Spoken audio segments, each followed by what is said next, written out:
The Pflugerville Police Department is launching 2 new programs to help people in communities who struggle to voice their needs. The programs assist officers in connecting people with dementia, autism, or other conditions with their families. KXAN's Caitlin Carmouth spoke to families today about why they're signing up for the program.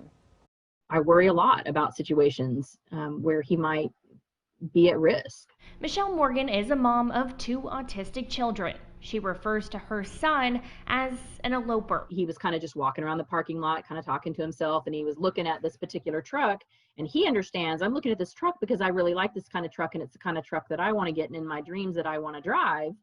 But he doesn't understand that other people think he's maybe up to no good. The Autism Buddies program would give her son an identification card to wear, which lets an officer know who he is and who his emergency contact is.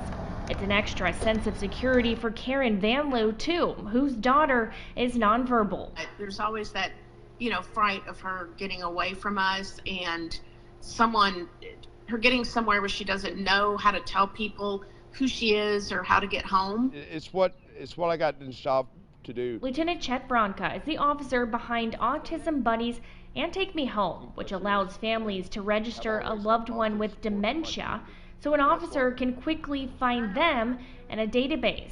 Frequency doesn't really matter whether it's one or if we get them daily. Lieutenant Chet couldn't speak to how many cases the agency responds to on a daily or weekly basis, but he says there's one case in particular that's all too clear in his mind. That one particular incident means the world to that person, that family member. So even if this just helps one family, we're knocking it out of the park. Caitlin Carmo, KXAN News.